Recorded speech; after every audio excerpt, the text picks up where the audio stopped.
What would a Pokemon region based on India, Nepal, and the surrounding area look like? Well, that's what I'm doing with the Devhar region. In the last video, we discussed the starter Pokemon. So today, we'll be taking a look at what some early route Pokemon could be like. But what exactly are early route Pokemon? Typically in Pokemon games, there are certain Pokemon that show up in the earlier routes or areas of the game. These Pokemon are commonly birds, bugs, a rodent, and sometimes a dog or cat. As such, they've been labeled the early route or Route 1 Pokemon. Paldea kind of mixed up this formula with the bird not being an early route encounter and the addition of Lechonk, which kind of takes the place of the early route rodent, now called the early route mammal. But I do have a few announcements to make before we hop into the early route Pokemon of the Devhar region. First up, all the wonderful music you hear throughout these videos was done by the incredibly talented Jumpluff, who makes full soundtracks for potential Pokemon regions we could see in the future, so make sure to check them out. Second, today I am officially launching the PragMagik Patreon. Here you can see progress on the Devhar region, sneak peeks at upcoming Fakemon, early access to videos, and more. Your contribution to this page directly helps me make more Fakemon and Fakemon regions like Cornera and Devhar, so I would greatly appreciate if you could support the channel over on Patreon. Now, onto the early route Pokemon. As I said, in the last episode we met our starters. Go check that out if you haven't already. But along the way to meet them, you may have noticed some new Pokemon. So let's hone in on the most obvious example, Baybil, our early route bird of the region. This little guy is a pure flying type and is based on the Indian gray hornbill. These are some scrungly looking dudes in their own right, so it matched the idea of a little baby bird who is just having their plumage come in. I didn't want this first stage to quite have the horn yet, as it's just a baby, but the little floof near its beak is supposed to resemble one. Baybil evolves into Shakapak. In its newly evolved state, it gains the electric type. And yes, I know we just got Wattrel and Kilowattrel, and they're very neat. But this line was made way before Gen 9 was announced, and I like it a lot. So yeah, moving on. Not only has Shakapak gained a new typing, but its feathers have become more refined, and it finally has a horn. This stage is based around the Oriental Pied Hornbill, which has a nice mix of black, white, and a hint of yellow, which helps sell the electric typing. Shakapak still has a bit of the shagginess from Baybil, just to show that it hasn't fully grown into its plumage yet. Or its type for that matter, with it only able to deliver minor zaps to its opponents. Shakapak's name comes from Shak and Pakshi, which translates to bird in Hindi. And though it's a bit of a stretch, Kapak in Turkish means cover or lid, which Shakapak's horn sort of acts as.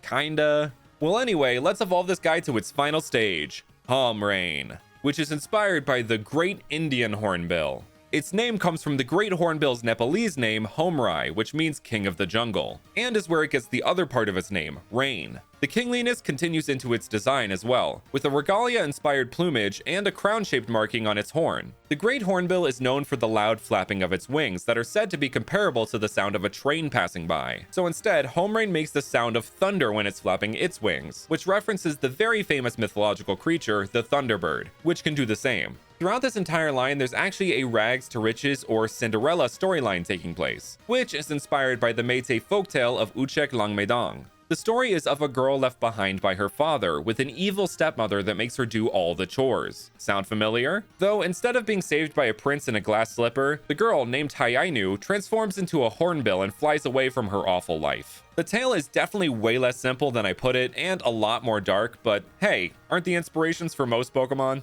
Speaking of dark inspirations, what's darker than the night? Well, except when the moon is out and bright. Which brings me to our next early route Pokemon, Lunarva. It is very loosely based on the larva of the gorgeous Indian moon moth. Yes, this little guy joins the Great Hall of crescent moon-based Pokemon, with it being a literal moon moth larva. While white isn't exactly a color many animals desire to be, as it makes it very easy for predators to find them, Lunarva takes it in stride and will attach itself high up in trees at nighttime, attempting to look like the moon in the sky. Lunarva evolves into Giboon, your standard cocoon stage bug type, but it evolves the concept further by being based on a gibbous moon rather than a crescent, which is where it gets its name from. It also has this little emo bang, evoking the teenagery angst of some middle stage Pokemon. The behavior of Lunarva carries on with Giboon, which is especially important to its evolution process into Rohinoth, a bug ghost type. Finally, this line has come full circle, or should I say, full moon. You probably saw this coming with the previous 2 stages, but yes, this entire line references the phases of the moon, with Rohinath in particular referencing Rohini, a favorite consort of the moon god Chandra, and a goddess of the nakshatra, which are the lunar stations of the Hindu astrology, with her being the 4th nakshatra of the zodiac, which is ruled by the moon.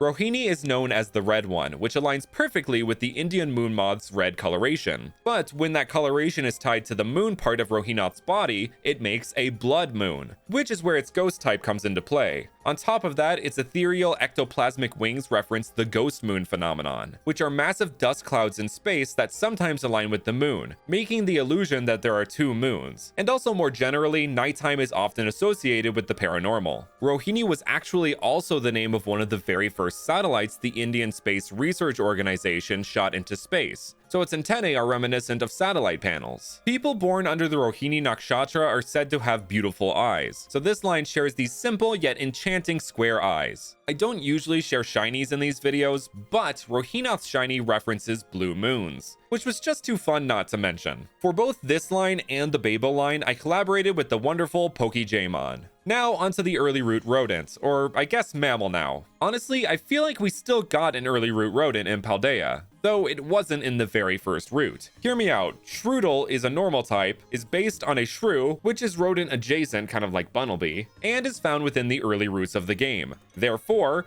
early root rodent. Given my opinion in this regard, I decided to do both an early root rodent and mammal in Devhar. So first we'll talk about the rodent. Meet He-Rat, a pure normal type, which I worked with seriously not to create. While fairly simple in concept, its inspiration comes from the Karni Mata temple found in Rajasthan, also known as the Temple of Rats, a temple full of over 20,000 black rats called Kaaba that are considered holy. I know I could have easily just put Rattata or even Alolan Rattata here and called it a day, but for one, Pokemon repeats concepts all the time. For two, I wanted to put special attention on Karni Mata because it is a super unique place and I thought it deserved a unique mon to represent it. And for three, it evolves into Stalagpine, a normal rock type based on the Indian crested porcupine. This is one of those concepts that comes to you and it's just like, oh, that would be cool, so that's why I made it. Simple as that. It's an early root rodent after all, it doesn't exactly need several layers of complexity. But it is sporting a brand new type combo with the normal rock type, which has not been explored by Game Freak up to this point, at least at the time of making this video. The rock in the middle of its forehead is meant to reference a bindi, a decoration worn between the eyebrows to help put focus on the ajna or third eye chakra, which deals with wisdom. This is referenced in Stalagpine being a wise but slow and lumbering type, kind of like Slowking, and with it able to learn a couple psychic type moves. Both the shinies of He-Rat and Stalagpine reference an albino rat, which white Kaaba are considered especially holy at the Karni Mata temple. Onto our Route 1 mammal. When thinking of a mammal that could fit the normal type and capture the sense of India, my mind went to none other than the beautiful yet sturdy Indian rhinoceros. Yes, we already have Rhyhorn with this design inspiration, and it would be present in Devhar.